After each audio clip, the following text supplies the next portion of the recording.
दोस्तों, आज मैं आपको किसी नेता का बयान नहीं सुनाऊंगा, ना किसी मंत्री का और ना ही किसी अधिकारी का। आज बात होगी हमारे समाज की, क्योंकि एक 13 साल की बच्ची जिसके साथ कथित तौर पर इंसानियत की सारी हदें पार कर दी गई, उसकी एक खबर सुनकर एक बुजुर्ग मुस्कुरा कर कहते हैं, 150 करोड़ की आबादी है, ऐसे कांड होते रहते हैं। अभी 2 हफ्ते पहले श्रीगंगानगर में 12 साल की बच्ची हाँ वो है। अब देखो साहब 1.25 करोड़ 1.5 करोड़ की जनसंख्या में कुछ न कुछ कांड होते रहते हैं। कुछ कांड होना और एक नाबालिग का बलात्कार। नहीं, मैंने बोला 150 करोड़ को संभालना गवर्नमेंट की बस की बात नहीं है। बस यहीं से सवाल शुरू होता है, क्या सचमुच हमारे देश में सबसे बड़ी समस्या अपराध है, या फिर अपराध को नॉर्मलाइज यानी सामान्य कर देने वाली सोच? जरा सोचिए कि किसी के घर में आग लग गई और उसका पड़ोसी कहता है कि इतने बड़े शहर में आग तो लगती रहती है, तो क्या आप उसे संवेदनशील कहेंगे?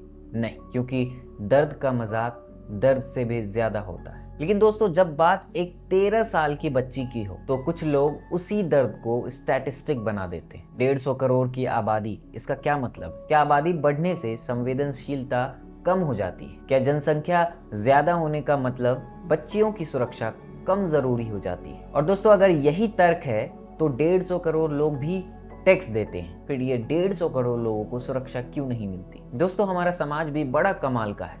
जब कोई चांद पर जाता है तो हम कहते हैं देखो हमारा भारत कितना महान। जब कोई खिलाड़ी मेडल जीतता है तो कहते हैं देखो भारत बदल रहा है। लेकिन वहीं जब किसी बच्ची के साथ हैवानियत होती है तो लोग कहते हैं कि अरे यार, ये तो होता रहता है। वाह, यानी उपलब्धि पूरे देश की और शर्म किसी की भी नहीं। और मैं बता दूं, इसके अलावा भी एक और चीज़ कही गई कि दुष्कर्म में दोनों तरफ की बराबरी की गलती होती है।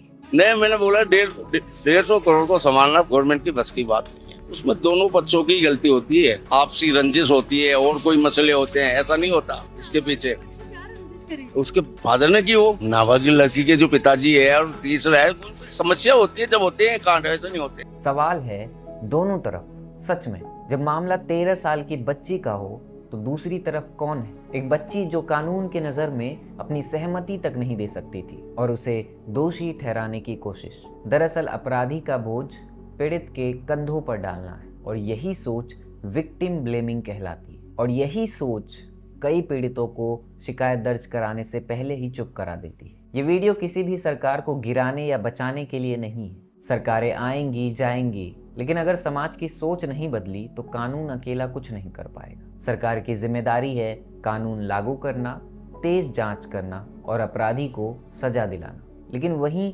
समाज की जिम्मेदारी क्या है? कम से कम इतना तो करे कि पीड़ित को कटघरे में खड़ा न करे। दोस्तों, एक देश सिर्फ जीडीपी से महान नहीं बन जाता और ना ही किसी बड़े बड़े इमारतों से। एक देश तब महान बनता है जब उसकी सबसे कमजोर, सबसे छोटी और सबसे असहाय बच्ची खुद को सुरक्षित महसूस करे। और जब किसी 13 साल की बच्ची के साथ हुई हैवानियत पर हमारी पहली प्रतिक्रिया होता रहता है हो, तो समझ लीजिए समस्या सिर्फ और सिर्फ अपराधियों में नहीं बल्कि हमारी सोच में भी है। याद रखिए, अपराध से भी ज्यादा खतरनाक अपराध को असामान्य मतलब नॉर्मलाइज कर देना भी सबसे बड़ा अपराध है। दोस्तों, अगर इस वीडियो ने आपको सोचने पर मजबूर किया हो तो शेयर जरूर कीजिएगा, क्योंकि शायद कानून से पहले हमें अपनी सोच बदलने की जरूरत है। आप देख रहे हैं द ग्राउंड चैप्टर। मैं हूं आदिल।